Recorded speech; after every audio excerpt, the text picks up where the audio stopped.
Good morning and good evening friends आगे चलने से पहले मैं आप लोगों से एक सजेशंस चाहूँगा। मैं ये चाह रहा था कि हम लोग अपने अगले सेट से 5 to 10 क्वेश्चंस मैथ और 5 to 10 क्वेश्चंस रीजनिंग को कंटिन्यू करें। और देखिए आप लोग का क्या सजेशन आता है इस पर। जैसा भी होगा आप लोग को जो भी लगे कि हाँ और इस सेट को कैसे और बेहतर बनाया जाए, कैसे आपका आउटपुट और बढ़ाया जाए, है ना। चलिए आइए अपने फर्स्ट क्वेश्चन की बात कर लेते हैं। वर्तमान में किस नीति निर्देशक सिद्धांत को मूल अधिकारों पर प्राथमिकता प्राप्त है। इस क्वेश्चन को ध्यान से पढ़ेंगे तो समझ में आएगा कि नीति निर्देशक तत्व का ऐसा कौन सा टॉपिक है जिसका वैल्यू फंडामेंटल राइट से भी ज़्यादा दिया गया है। तो ऑप्शन फर्स्ट कह रहा है समस्त नीति निर्देशक तत्व का सिद्धांत, तो ये गलत होगा। सेकंड कह रहा है किसी भी नीति निर्देशक सिद्धांत, ये भी गलत होगा। ये आपका आंसर सही है। केवल आर्टिकल 39 ख और ग के बारे में बात कर रहा है, ठीक है।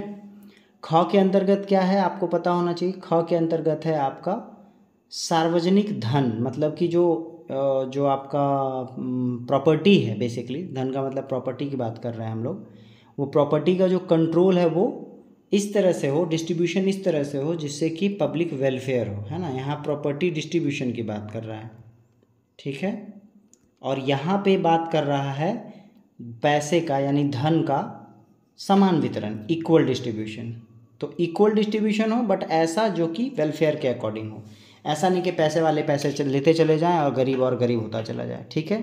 तो ये आपका ऑप्शन क्या होगा, सी नंबर ऑप्शन होगा, जिसमें आपका कह रहा है कि आर्टिकल 39B एंड 39C जो DPSP का है, directive principle of state policy, उसका वैल्यू किसी भी फंडामेंटल राइट से ज़्यादा होगा। चलें आगे। नेक्स्ट क्वेश्चन क्या है आपका, आत्मनिर्भर हस्तशिल्पकार योजना किस मंत्रालय के अंतर्गत प्रारंभ की गई। तो याद रखिएगा ये कौन सा मंत्रालय है, ये मंत्रालय है पूर्वोत्तर क्षेत्र विकास मंत्रालय। पूर्वोत्तर का मतलब नॉर्थ ईस्ट का एक डिपार्टमेंट है ना। उसके द्वारा स्टार्ट किया गया है कौन सा, आत्मनिर्भर हस्तशिल्पकार योजना। चलें आगे।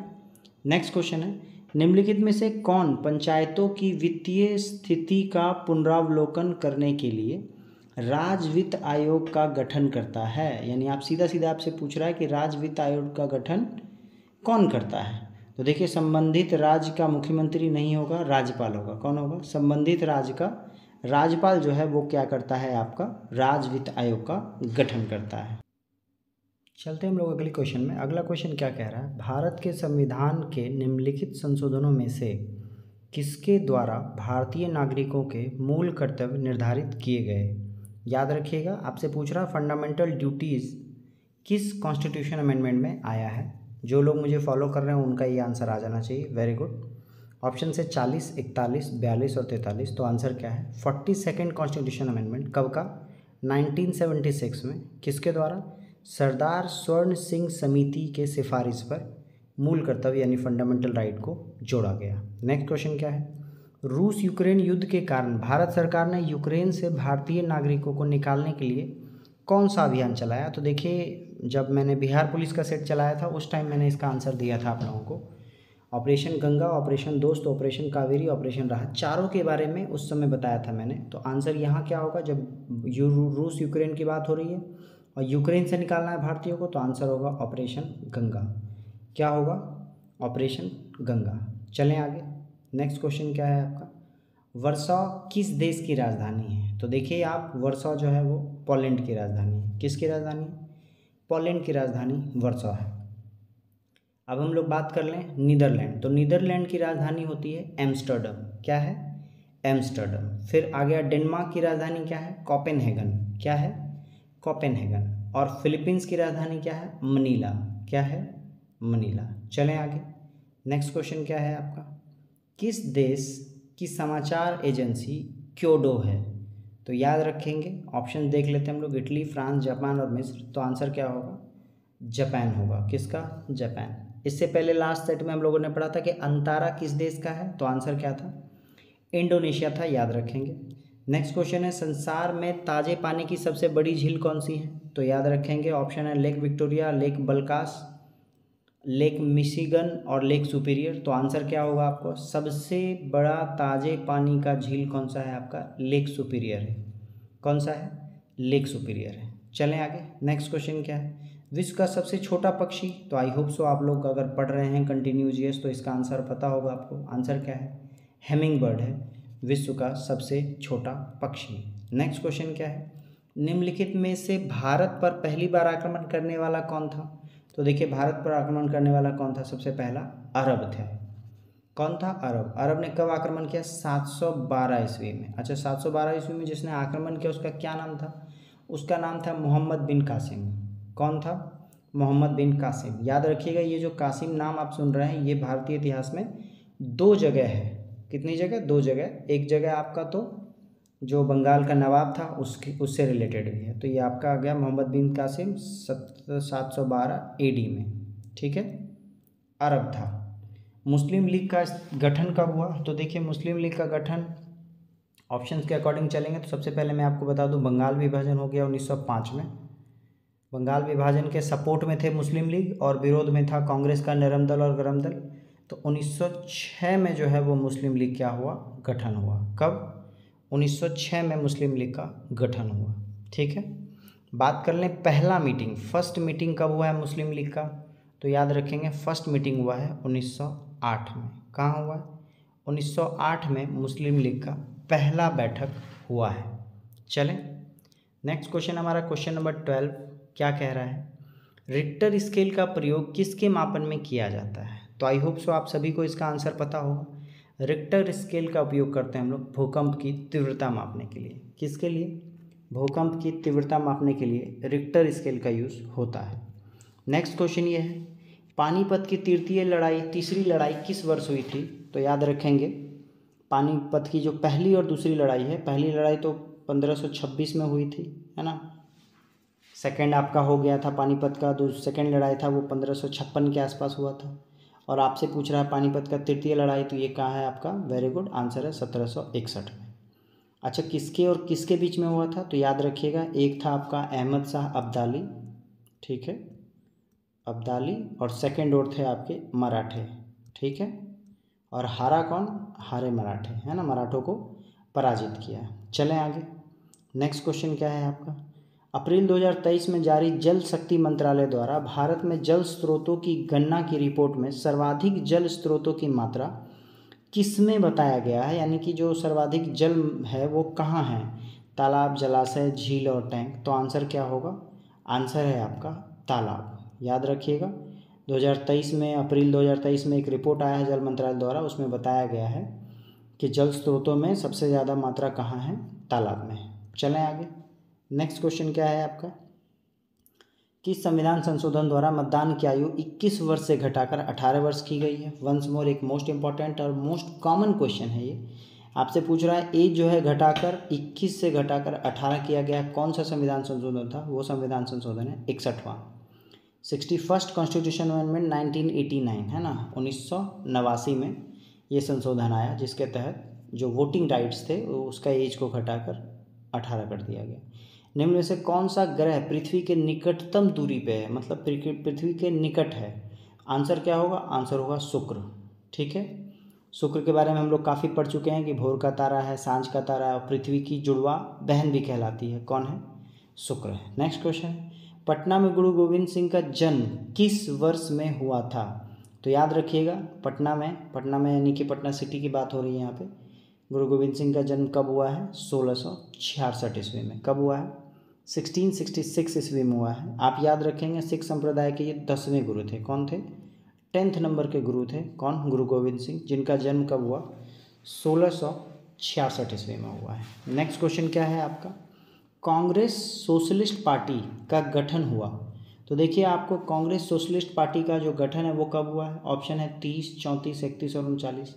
तो आंसर क्या होगा, आंसर है आपका 1934 में कांग्रेस सोशलिस्ट पार्टी का गठन हुआ है। चलें आगे। नेक्स्ट क्वेश्चन क्या है, बिहार के पटना में 16 अप्रैल 1930 के नमक सत्याग्रह का नेतृत्व निम्नलिखित में से किस नेता ने किया। यानी सीधा सीधा है कि नमक सत्याग्रह जो हुआ था आपका, उसमें बिहार में कौन जो है वो प्रमुख नेता के रूप में मौजूद थे। तो आंसर क्या होगा आपका, अंबिका कांत सिंह। कौन मौजूद थे, अंबिका कांत सिंह मौजूद थे नमक सत्याग्रह में बिहार में। नेक्स्ट क्वेश्चन क्या है आपका, बिहार राज्य का नाम निम्नलिखित में से किसके कारण बिहार पड़ा है? आप ऑप्शन देखेंगे क्लियरली, वन विहार, पक्षी विहार, बौद्ध विहार और पशु विहार। तो आंसर क्या होगा? बौद्ध विहारों की वजह से बिहार का नाम बिहार पड़ा है। चलें नेक्स्ट क्वेश्चन, बांग्लादेश का उदय कब हुआ? तो देखिए बांग्लादेश का उदय आप लोग को पता होना चाहिए कब हुआ है। ये हुआ है आपका 1971 में। कब? 1971 में, जब भारत और पाकिस्तान की लड़ाई हुई तो जो आपका पूर्वी पाकिस्तान था वही आज क्या है? बांग्लादेश बना हुआ है। ठीक है, अब बात करें बांग्लादेश मुक्ति दिवस कब है, यानी स्वतंत्रता कब मिली? तो वो था 16 दिसंबर, दिसंबर का मतलब 12, 1971 को फाइनली बांग्लादेश एक स्वतंत्र राष्ट्र के रूप में उभरा। नेक्स्ट क्वेश्चन क्या है आपका? विक्रम साराभाई अंतरिक्ष केंद्र कहाँ स्थित है? तो याद रखेंगे विक्रम साराभाई अंतरिक्ष केंद्र तिरुवनंतपुरम में है। अच्छा, तिरुवनंतपुरम है कहाँ? तो याद रखिएगा ये केरल राज्य में है, केरल की राजधानी तिरुवनंतपुरम। नेक्स्ट क्वेश्चन क्या है? पिनाक क्या है, या पिनाका भी इसको कह सकते हैं, है ना। पिनाक क्या है? आपका मल्टी बैरल मिसाइल है। तो आपका ऑप्शंस क्या होगा? मल्टी बैरल रॉकेट लॉन्चर है। क्या है? Multi barrel rocket launcher missile, मतलब रॉकेट लॉन्चर है, क्या है? पिनाक है। नेक्स्ट क्वेश्चन क्या है? Question number 24।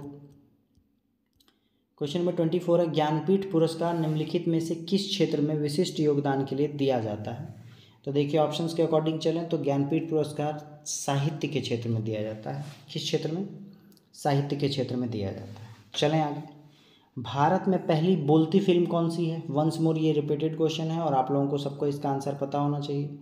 पहली बोलती फिल्म है आलम आरा। कौन सी मूवी है? आलम आरा है। और ये कब बनी थी? तो याद रखिएगा ये 1931 में बना था। कब? 1931 में। अच्छा, क्वेश्चन ये पूछ दे कि बोलती फिल्म है, इसका मतलब इससे पहले जो बनता होगा वो मूक फिल्म बनता होगा। तो पहला मूक फिल्म भारत का कौन सा? वो है राजा हरिश्चंद्र। कब बना? 1913 में। कब बना? 1913 में। अच्छा, 1913 देख के मुझे एक और डेटा याद आ रहा है, इसी साल जो है वो रविन्द्रनाथ टैगोर को नोबेल पुरस्कार मिला है। किसके लिए? गीतांजलि के लिए। चलें आगे। नेक्स्ट क्वेश्चन क्या है? निम्नलिखित में से नृत्य का शास्त्रीय रूप कौन सा है? यानी आपसे पूछ रहा है कि निम्न में से कौन शास्त्रीय नृत्य है। ठीक है, ऑप्शन देखिए आपका क्या क्या है। ऑप्शन है आपका मणिपुरी, मयूरभंज का छऊ, भांगड़ा और चांग। तो देखिए जब शास्त्रीय नृत्य की बात करेंगे तो वो कौन सा है आपका? वो है आपका मणिपुरी। कौन है?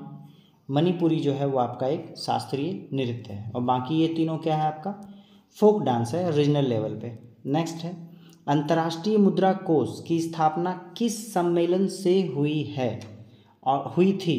ऑप्शंस क्या क्या है आपके पास?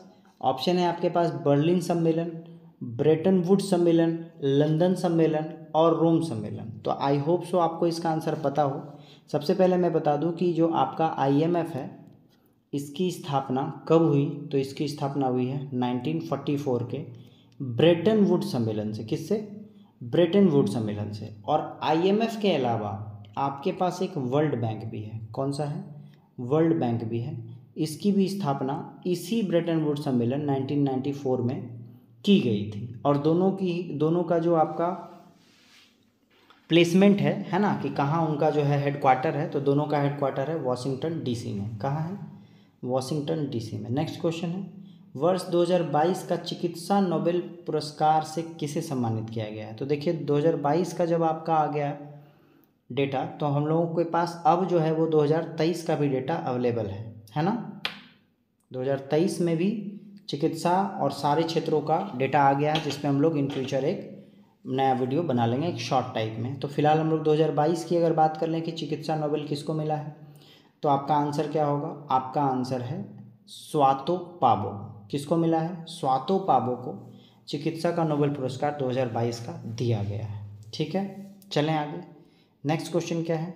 ललित कला अकादमी की स्थापना किस वर्ष हुई थी? तो याद रखेंगे ललित कला अकादमी की स्थापना उसी वर्ष हुई थी जिस वर्ष पहली बार आपका भारत रत्न दिया गया था। तो वो आपका आंसर क्या है? 1954। भारत रत्न पहली बार 1954 में दिया गया। नेक्स्ट क्वेश्चन है, भारतीय संविधान के निम्नलिखित अनुच्छेदों में से किसके अंतर्गत विधान परिषद की स्थापना या समाप्ति की व्यवस्था है? आप अगर ऑप्शंस को क्लियर कट देखेंगे, जैसे फंडामेंटल राइट का है, ये DPSP का है, ये आपका क्या है, राज्यसभा है। तो आपसे पूछ रहा है कि विधान परिषद के बारे में यानी राज्य के बारे में, तो वो आपका आंसर क्या है, आर्टिकल 169 में। किस में है, 169 में। बहुत आसान सा ऑप्शन था, हम लोगों ने ऑप्शन से सीधा सीधा डिकोड कर लिया। नेक्स्ट है, तानसेन किस मुगल सम्राट के दरबार में संगीतज्ञ थे? तो याद रखेंगे, तानसेन अकबर के दरबार में संगीतज्ञ थे। किसके दरबार में, अकबर के दरबार में। अच्छा, कभी कभी क्वेश्चन ये भी पूछता है कि तानसेन का ओरिजिनल नाम क्या था? तो याद रखेंगे, तानसेन का ओरिजिनल नाम था रामतनु पांडे। क्या नाम था, रामतनु पांडे। ठीक है, चलें आगे। नेक्स्ट क्वेश्चन क्या है आपका, भारत में उग्र राष्ट्रवाद के उद्देश्य का श्रेय किसे दिया जाता है?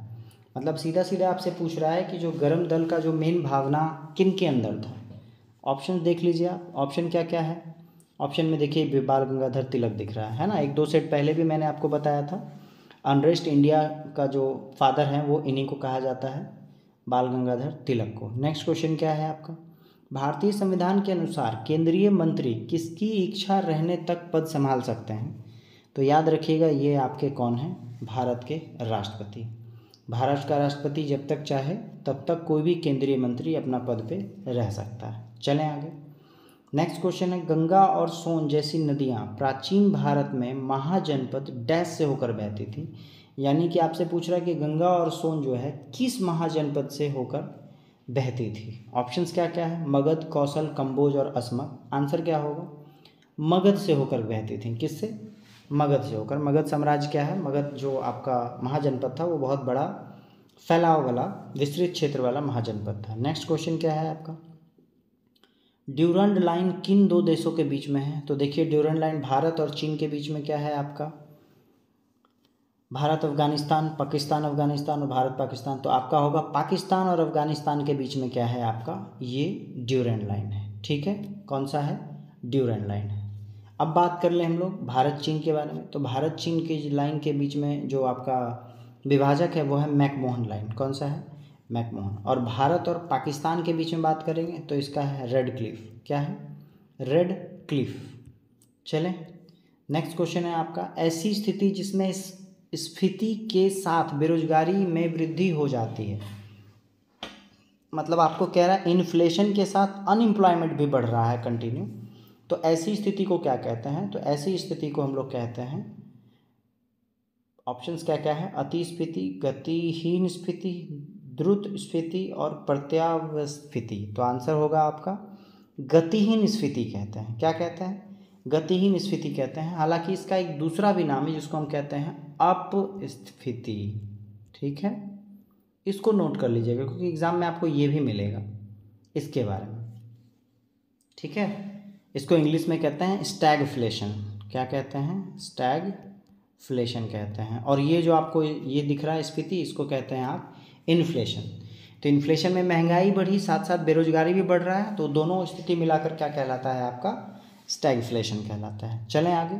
नेक्स्ट क्वेश्चन है क्वेश्चन नंबर 37। क्या कह रहा है, मुगल बादशाह अकबर की मृत्यु कहाँ पर हुई थी? तो याद रखिएगा, ऑप्शन के अकॉर्डिंग हम बात कर लेते हैं। मुगल शाह अकबर की मृत्यु आगरा में हुई थी। कहाँ हुई थी, आगरा में। और पहली बार में इनको आगरा के आराम बाग में ही जो है दफनाया गया था। ठीक है, और बाद में फिर इनको वहाँ से निकाल कर, क्योंकि इनकी मर्जी थी कि इनका जहाँ जन्म स्थान है वहाँ पर इनको दफनाया जाए, तो यहाँ से इनको निकाल कर फिर कहाँ दफनाया गया, काबुल में दफनाया गया। बात समझ रहे हैं, उनके शव को वहाँ से निकाल के। नेक्स्ट क्वेश्चन है, हॉकी की एक टीम में कितने खिलाड़ी होते हैं? तो देखिए, टोटल 3 गेम ऐसे हैं जिसमें 11 खिलाड़ी होती है, हॉकी, फुटबॉल और क्रिकेट। तो हॉकी का चर्चा है यहाँ पे, क्रिकेट लिख लीजिए आप। ठीक है, और फुटबॉल लिख लीजिए। ये 3 ऐसे खिलाड़ी हैं, ये 3 ऐसा गेम है जिसमें टोटल नंबर ऑफ खिलाड़ी कितने होते हैं, 11 होते हैं एक टीम से। चलें, नेक्स्ट क्वेश्चन है, the little book of Joy नामक पुस्तक के लेखक कौन है? तो देखिए, the little book of Joy पुस्तक दलाई लामा और डेसमंड टूटू दोनों ने मिलकर लिखा है। ठीक है, the little book of Joy. Next question क्या है आपका, भारतीय कृषि अनुसंधान संस्थान कहाँ स्थित है? तो याद रखिएगा, आपने ये क्वेश्चन पढ़ा होगा, ये रिपीटेड क्वेश्चन है हमारे सेट का। भारतीय कृषि अनुसंधान संस्थान देहरादून, नई दिल्ली, हैदराबाद, ईटानगर। तो आंसर क्या होगा, नई दिल्ली में स्थित है। कहाँ है, नई दिल्ली में स्थित है। नेक्स्ट क्वेश्चन है, गुजरात में आयोजित 36वां राष्ट्रीय खेल 2022 का शुभांकर क्या था? तो याद रखिएगा 36वां राष्ट्रीय खेल 2022 का शुभांकर क्या था आपका? सावज था। क्या? सावज। अच्छा, सावज बोलते किसको हैं? तो सावज बोलते हैं एशियाई शेर को, एशियाटिक, ठीक है, एशियाटिक शेर को बोला जाता है सावज, ठीक है। अच्छा, ये क्वेश्चन आया कि हुआ कहाँ था, याद रखिएगा लास्ट ईयर वाला वो हुआ था गुजरात में। क्वेश्चन ये भी पूछ सकता है कि 37वां जो आपका राष्ट्रीय खेल है, नेशनल गेम्स है, वो कहाँ हो रहा है? 2023 वाला है ना, 23 वाला क्या है, 37वां है, वो कहाँ हो रहा है? तो याद रखिएगा वो गोवा में हो रहा है। कहाँ हो रहा है? गोवा में हो रहा है। और गोवा वाला का शुभंकर क्या है? तो इस बार गोवा का शुभंकर है होगा, HOGA, ठीक है। M है, MOGA, मोगा। मोगा जो है वो गोवा में होने वाले 37वें राष्ट्रीय खेल का शुभंकर है, ध्यान में रखेंगे। नेक्स्ट क्वेश्चन है संसद के चुनाव के लिए मतदाता की न्यूनतम आयु कितनी होनी चाहिए? तो देखिए मतदाता की आयु आपसे पूछ रहा है, यानी वोटिंग डालने का। अभी हम लोग बात किए थे 21 से घटाकर 18 कर दिया गया है, यानी आंसर क्या होगा? 18। कौन सा संविधान संशोधन था? 61वां संविधान संशोधन था। कब हुआ था? 1989 में हुआ था। आज ही का क्वेश्चन है ये, है ना। नेक्स्ट क्वेश्चन क्या है? 1857 के विद्रोह के दौरान भारत का गवर्नर जनरल कौन था? तो देखिए 1858 में जो भारत शासन जो आपका 1858 का जो एक्ट बन के आया, उस समय जो गवर्नर जनरल थे वही थे आपके 1857 के भी दौरान। तो वो आंसर कौन सा होगा? Lord Canning. कौन है? लॉर्ड कैनिंग 1857 के विद्रोह के समय भारत के गवर्नर जनरल थे। चलें, नेक्स्ट क्वेश्चन क्या है? बुद्ध किस वंश से संबंधित थे? तो देखिए बहुत बार अगर आपने बुद्ध के बारे में पढ़ा होगा तो आप लोग को पता होगा कि बुद्ध किस वंश से रिलेटेड थे? आपके शाक्य वंश से रिलेटेड थे। किससे? शाक्य वंश से। चलें, नेक्स्ट क्वेश्चन है हाल ही में the poverty of political economy नामक पुस्तक किसके द्वारा लिखी गई? बुक का क्या नाम है? The poverty of political economy, है ना। ये बुक किसके द्वारा लिखी गई है? ये लिखी गई है मेघनाथ देसाई के द्वारा। किसके द्वारा? मेघनाथ देसाई द्वारा बुक लिखा गया है the poverty of political economy. Next question क्या है? भारतीय अंतरिक्ष अनुसंधान संस्थान यानी इसरो ने मछुआरों के सुरक्षा के लिए केरल के निंदकारा से कौन सा विकसित उपकरण को लॉन्च किया है? तो याद रखिएगा मछुआरों के लिए कोई ऐप विकसित किया है। किसने किया है? आपका इसरो ने किया है। उस ऐप का क्या नाम है?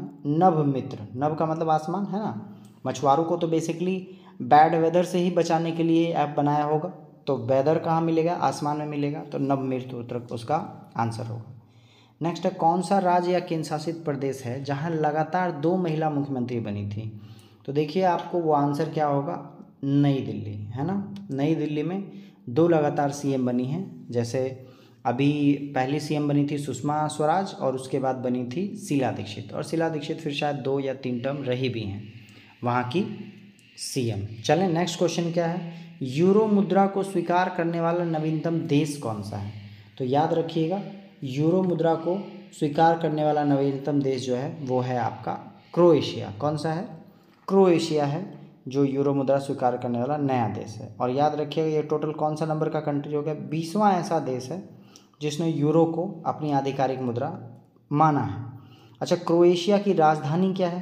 तो याद रखिएगा क्रोएशिया की राजधानी है जैग्रेब, ZAG और REB। जैग्रेब है राजधानी कहाँ की? क्रोएशिया की। नेक्स्ट क्वेश्चन है आपका हॉर्स अक्षांश भूमध्य रेखा के उत्तर और दक्षिण में लगभग डैश पर स्थित है। देखिए ये question once more repeated question है, इसका आंसर आपको दे देना चाहिए। ऑप्शन है 30 से 60 डिग्री, 0 से 5 डिग्री, 60 से 90 डिग्री और 30 से 65 डिग्री अक्षांश। तो याद रखिएगा जो हॉर्स अक्षांश है, अश्व अक्षांश है, वो 30 से 35 डिग्री नॉर्थ और साउथ दोनों की ओर होता है। ठीक है, नेक्स्ट क्वेश्चन क्या है आपका? Asian and development bank India, मतलब एशियन और भारत और एशियन डेवलपमेंट बैंक ने मिलकर भारत के किस शहर में एक जलवायु परिवर्तन और स्वास्थ्य केंद्र की स्थापना की है? तो याद रखिएगा आपको पूछ रहा है इंडिया और ADB के बारे में अगर हम बात कर ले, पहले हम इस क्वेश्चन का आंसर देख लेते हैं। इस क्वेश्चन का आंसर क्या है? क्या बोल रहा है? एक जलवायु परिवर्तन और स्वास्थ्य केंद्र की स्थापना करेगा। कहाँ करेगा? दिल्ली में करेगा। ठीक है, अब हम लोग बात कर लें एडीबी की, तो एशियन डेवलपमेंट बैंक का जो हेडक्वार्टर है वो है कहाँ, मनीला में। कहाँ है, मनीला में। अच्छा, मनीला किस देश की राजधानी है, तो याद रखिएगा फिलीपींस की राजधानी क्या है, मनीला है। चलें आगे, नेक्स्ट क्वेश्चन है आपका क्वेश्चन नंबर 51 जो हमारा साइंस से होगा। पास आती हुई रेलगाड़ी की सीटी की आवृत्ति या तीक्ष्णता बढ़ती जाती है, ऐसा निम्न में से किस परिघटना के कारण होता है, तो देखिए इसको हम लोग कहते हैं डॉपलर प्रभाव। कौन सा प्रभाव कहते हैं, डॉपलर प्रभाव कहते हैं। जब पास अगर ट्रेन आ रही है तो उसका साउंड बढ़ता चला जाता है। नेक्स्ट क्वेश्चन है आपका, बर्फ के दो टुकड़े को आपस में दबाने पर टुकड़ा चिपक क्यों जाता है, याद रखिएगा प्रेशर बढ़ाने के बाद जो पानी का जो द्रवणांक होता है वो घट जाता है, और क्योंकि वो गल जाता है और वापस से उसको प्रेशर दबाए तो गल गया, तो दोनों आपस में मिल जाता है, इसी वजह से वो आपस में सट जाता है। तो आंसर क्या होगा, दाब अधिक होने से बर्फ़ का गलनांक घट जाता है। मेरी बात समझे, चलें आगे। नेक्स्ट क्वेश्चन क्या है, जब मैग्नीशियम ऑक्सीजन की उपस्थिति में जलता है तो ज्वाला का रंग कैसा होता है। देखिए प्योर आपका एनसीईआरटी बेस्ड क्वेश्चन है ना, 9th क्लास का। जब आपको बात कर रहा है मैग्नीशियम रिबन को जलाते हैं ऑक्सीजन में तो कौन सा ज्वाला होगा, तो वो ज्वाला होगा आपका वाइट। क्या होगा, वाइट ज्वाला मुक्त होता है। नेक्स्ट क्वेश्चन है, किसी लिफ्ट में बैठे हुए व्यक्ति को अपना भार कब अधिक महसूस होगा, तो तब अधिक होगा जब लिफ्ट ऊपर की ओर जाता है और ऊपर की ओर त्वरित होकर जाए, मतलब स्पीड क्या हो, बढ़ता चला जाए। तो याद रखिए ऑप्शन क्या है, जब लिफ्ट त्वरित गति से नीचे नहीं ऊपर जा रही हो। ऑप्शन क्या होगा, बी नंबर ऑप्शन होगा। नेक्स्ट क्वेश्चन क्या है आपका, हाइड्रोजन से भरा रबड़ का गुब्बारा वायु में ऊपर जाकर फट जाता है। तो देखिए आप बात समझिए, सपोज दैट कि आपका पृथ्वी है, तो पृथ्वी पे अपना एक एटमॉस्फेयर का प्रेशर अलग है, और ऐसे आपका ये माउंटेन हो गया तो माउंटेन पे अलग है। याद रखिएगा यहाँ पर प्रेशर अधिक होगा, ठीक है, और यहाँ प्रेशर इस पोजीशन पे कम होगा। तो आप यहाँ एक बैलून जब फुला रहे हैं तो बैलून का जो अंदर से बाहर की ओर फोर्स है वो इस फोर्स के बराबर होगा, ऐसे समझिए। बात समझ रहे हैं, बैलून फूल गया है और फूट नहीं रहा है, इसका मतलब उसका जो अंदर से जो दबाव है बाहर वो आपके एटमॉस्फेरिक प्रेशर के बराबर है। फिर आपने उस बैलून को छोड़ दिया, वो बैलून धीरे धीरे धीरे धीरे ऊपर आ गया। अब इस पोजीशन पे बाहर का दबाव कम है और अंदर बैलून का दबाव बाहर की ओर ज़्यादा है, तो क्या होगा, बैलून फट जाएगा। तो याद रखिएगा आपको कह रहा है कि हाइड्रोजन से भरा गुब्बारा वायु में ऊपर जाकर फट जाता है, क्यों, तो याद रखिएगा क्योंकि ऊपर वायुमंडलीय दाब कम होता है, तो वायु दाब घट जाने की वजह से। क्लियर, समझ में आ रहा है, कोई प्रॉब्लम। नेक्स्ट क्वेश्चन है, जब प्रकाश के लाल, हरे व नीले रंगों को आपस में मिलाया जाता है तो परिणामी रंग क्या होगा। तो देखिए आपको पता होगा कि नीला, हरा और लाल हमारा क्या है, प्राइमरी कलर है। प्राइमरी कलर बोलते हैं जिसको मिलाकर हम किसी भी कलर का फॉर्मेशन कर सकते हैं, और जब इन तीनों को मिलाएंगे तो हमारा क्या आ जाएगा, सफ़ेद कलर आ जाएगा। कैसा आ जाएगा, सफ़ेद कलर आ जाएगा। नेक्स्ट क्वेश्चन है, माध्यम के तापमान में वृद्धि के कारण से के साथ प्रकाश की गति, मतलब आपसे पूछ रहा है कि टेम्परेचर अगर बढ़ जाए तो प्रकाश की गति पे क्या असर पड़ेगा, तो प्रकाश की गति पे कोई असर नहीं पड़ेगा, वैसा ही रह जाएगा, क्योंकि प्रकाश की गति इतनी फास्ट है कि टेम्परेचर से इसका कोई असर नहीं है। जब हम एक्सोस्फीयर की बात करते हैं तो वहाँ कोई टेम्परेचर है ही नहीं, वायुमंडल नहीं है, फिर भी वहाँ लाइट क्या होता है, ट्रैवल कर लेता है। नेक्स्ट क्वेश्चन है, रडार का उपयोग निम्नलिखित में से किस लिए किया जाता है। तो आप सभी को पता है कि रडार का उपयोग क्यों करते हैं, देख लेते हैं ऑप्शन क्या है, सौर विकिरण का पता लगाने के लिए नहीं, जहाज़ों, वायुयानों आदि को ढूंढने और मार्गदर्शन करने के लिए रडार का यूज़ होता है। ठीक है, कोई प्रॉब्लम नहीं किसी को। नेक्स्ट क्वेश्चन है, पोषण की उस प्रणाली में जिसमें जीव किसी मृत एवं विघटित जैविक पदार्थों से पोषक प्राप्त करता है उसे क्या। तो देखिए आपको कह रहा है कि मृत जीवक पदार्थ से आपको पोषक प्राप्त करना है, तो इसको हम लोग क्या कहेंगे, मृत जीवी कहेंगे। क्लियर, आपको अगर पोषक तत्व मृत जीवियों से मिले तो हम लोग कैसे होंगे, हम लोग को मृत जीवक कहा जाएगा। क्लियर। नेक्स्ट क्वेश्चन क्या है आपका, निम्नलिखित द्रवों में कौन सा ऊष्मा का बहुत अच्छा चालक है। तो याद रखिएगा बहुत अच्छा चालक अगर इस ऑप्शन में देखें तो हमारा क्या हो जाएगा, ऊष्मा का चालक आपको बोल रहा है हीट को कैरी करके ले जाए, तो वो कौन सा है, पारा। ठीक है, पारा का फॉर्म होता क्या है, सिंबल Hg, और इसका एटॉमिक नंबर क्या है, 80 है। क्लियर। नेक्स्ट आपको पूछ रहा है नीला थोथा का रासायनिक नाम क्या है। तो देखिए नीला थोथा का जो रासायनिक नाम है वो है आपका कॉपर सल्फेट, CuSO4। क्या, CuSO4, यू यहाँ छोटा होगा, CuSO4 × 5H2O, ये है आपका नीला थोथा का रासायनिक नाम, जिसको हम लोग क्या कह सकते हैं, कॉपर सल्फेट भी कह सकते हैं। नेक्स्ट क्वेश्चन हम लोग आते हैं क्वेश्चन नंबर 62 पे। पानी का अधिकतम घनत्व किस तापमान पे होता है? देखिए कंटिन्यू जो साइंस पढ़ रहे हैं, थोड़ा बहुत बेसिक्स भी कर रहे हैं, उनको ये क्वेश्चन आना चाहिए। 100 degree Celsius, 4 degree Celsius, 0 degree Celsius, -4 degree Celsius. तो जल का जो अधिकतम घनत्व है वो है आपका प्लस में 4 डिग्री सेल्सियस पे। कहाँ है? 4 डिग्री सेल्सियस पे। नेक्स्ट है नाभिक की द्रव्यमान संख्या निर्भर करती है। तो देखिए आपको पता है यहाँ पर एक नाभिक है, इसको मैं प्लस कर देता हूँ, और बाहर में आपका घूम रहा है इलेक्ट्रॉन। तो नाभिक में बेसिकली दो चीज़ें हैं, कौन कौन सी? एक तो आपका प्रोटॉन है और एक आपका न्यूट्रॉन है। इन दोनों को जोड़ते हैं तो हमारा आता है क्या? मास आता है। क्लियर? मेरी बात समझ रहे हैं? इलेक्ट्रॉन का मास बहुत कम होता है, इसलिए हम लोग सिर्फ प्रोटॉन और न्यूट्रॉन के मास को ऐड कर लेंगे तो वही हमारा एटॉमिक मास हो जाता है। क्लियर हो गया? तो अब देखिए ऑप्शन में नाभिक के न्यूक्लियनों की संख्या, यही आपका आंसर होगा, क्योंकि न्यूक्लियनों का मतलब ही हो गया अंदर में ये जो दोनों का दोनों नंबर है। क्लियर?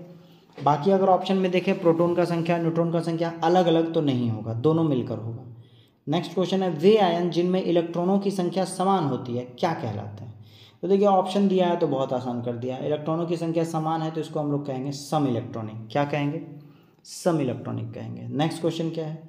वायु में किस गैस की मात्रा सर्वाधिक है? तो ये क्वेश्चन का जवाब आप लोग अब कमेंट बॉक्स में आज देंगे, है ना। ऑप्शन हाइड्रोजन, ऑक्सीजन, नाइट्रोजन और कार्बन डाइऑक्साइड। नेक्स्ट क्वेश्चन क्या है आपका? निम्नलिखित में से कौन कठोरतम धातु है? तो देखिए आपसे पूछ रहा है इसमें से कठोरतम धातु कौन सा है। ऑप्शन क्या है आपका? सोना, लोहा, मैग्नीशियम, सीसा। आंसर क्या होगा? आंसर होगा आपका प्लैटिनम। क्या होगा? प्लैटिनम आपका क्या है? कठोरतम धातु है। चलते हैं हम लोग अगले क्वेश्चन में। अगला क्वेश्चन क्या कह रहा है? प्रतिवर्ती क्रियाओं का नियंत्रण केंद्र कहाँ है? तो याद रखिएगा प्रतिवर्ती क्रियाओं का नियंत्रक केंद्र कौन सा है आपका? कशेरुक रज्जु है। कौन सा? कशेरुक रज्जु। अच्छा इसको बोलते क्या बोलते हैं? इसको बोलते हैं स्पाइनल कॉर्ड। ठीक है। नेक्स्ट क्वेश्चन क्या है आपका? निम्नलिखित में से कौन एक मानव निर्मित गेहूं है? मतलब कि गेहूं बनाया गया हो कहाँ पे? आपके लैब में। ऐसा कौन सा गेहूं का क्या नाम उस समय रखा गया था? तो याद रखिएगा वो रखा गया था टिट्रिकेल। बेसिकली एक साइंटिस्ट ही हैं जिनका नाम टिट्रिकेल था, उन्हीं के नाम पे ये गेहूं रखा गया है। इन्होंने कब बनाया है इसको? 19वीं सदी के आसपास बनाया था। 19वीं सदी के दौरान यानी कि 1800 समथिंग में पहली बार जो है आपका लैब में गेहूं तैयार हुआ, उसका क्या नाम था? टिट्रिकेल। नेक्स्ट क्वेश्चन क्या है आपका? चूना CaOH2 हवा में किसके साथ धीरे धीरे प्रक्रिया करता है ताकि दीवारों पर CaCO3 हो जाए? तो देखिए ये वापस से 9 क्लास का एक आपका इक्वेशन है। ये किसके साथ अभिक्रिया कर रहा है? CO2 के साथ अभिक्रिया कर रहा है। और आउटपुट क्या दे रहा है? CaCO3 दे रहा है प्लस H2O दे रहा है। तो आंसर क्या होगा? आंसर होगा कार्बन डाइऑक्साइड। ठीक है, चलें आगे। नेक्स्ट क्वेश्चन है फूल गोभी का खाने योग्य भाग कौन सा है? मोस्ट क्या बोलते हैं कंट्रोवर्शियल क्वेश्चन है ना। क्या है? फल, पुष्प, कलिका, पुष्पक्रम। तो आंसर होगा पुष्पक्रम। ठीक है। अच्छा पुष्पक्रम को इंग्लिश में क्या कहते हैं अगर बात करें तो उसको बोलेंगे इनफ्लोरोसेंस। INFLORESCENCE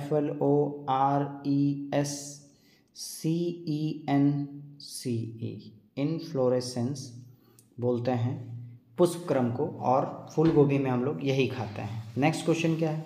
पोलियो ड्रॉप के खोजकर्ता कौन थे? तो देखिए पोलियो ड्रॉप के खोजकर्ता कौन है? ऑप्शन देख लें, जॉनी साल्क, रॉबर्ट कोच और अल्बर्ट साबिन और एडवर्ड जेनर। तो आंसर क्या होगा? आंसर होगा अल्बर्ट साबिन जो है पोलियो ड्रॉप ओरल के खोजकर्ता हैं। चलें आगे। नेक्स्ट क्वेश्चन क्या है आपका? नेक्स्ट क्वेश्चन है विषाणु में क्या होता है? तो देखिए बात कर रहा है वायरस का, तो वायरस में होता क्या है? तो वायरस में प्रोटीन और लिपिड नहीं होता है, न्यूक्लियस एसिड और प्रोटीन ये होगा। आपको पता होना चाहिए वायरस में क्या है? न्यूक्लिक एसिड है और प्रोटीन है। ये क्या है आपका? वायरस है। चलें आगे। नेक्स्ट क्वेश्चन क्या है? टीबिया नामक हड्डी किस में पाई जाती है? तो देखिए आपका ये खोपड़ी, पैर, भुजा और मुंह के बारे में ऑप्शन दे रहा है आपको, और आपसे पूछ रहा है क्या टीबिया नामक हड्डी किस में पाया जाता है? तो आंसर क्या होगा? पैर में पाया जाता है। अच्छा एक फीमर जो है वो भी हमारे पैर की हड्डी है, जो सबसे बड़ी हड्डी होती है शरीर की। चलें आगे। डैश के लिए रासायनिक सूत्र H2SO4 है। तो H2SO4 किसको बोलते हैं आप? सल्फ्यूरिक एसिड को कहते हैं। और सल्फ्यूरिक एसिड का दूसरा नाम क्या है? तो याद रखिएगा ये हम लोग कहते हैं ऑयल ऑफ विट्रियॉल। क्या कहते हैं? ऑयल ऑफ विट्रियोल कहा जाता है सल्फ्यूरिक एसिड को, H2SO4 को। और लास्ट क्वेश्चन आज का क्या है, आलू किस कुल से संबंधित है? तो जीन के बारे में बात कर रहा है, तो आलू जो है वो आपका किससे रिलेटेड है? आलू आपका रिलेटेड है सोलेनेसी से। किससे? सोलेनेसी से रिलेटेड है आलू। तो चलिए, आई होप सो आप लोग को सेट मज़ा आ रहा होगा। मैंने आप लोगों से पूछा कि इस सेट के साथ साथ हम लोग 10 क्वेश्चंस मैथ और 10 क्वेश्चन रीजनिंग हर एक दिन लेंगे। अगर इस पे आपका कोई कमेंट है तो वो बताइए, कोई सजेशंस है तो भी बताइए। चलिए, all of you all the best, have a nice day, thank you.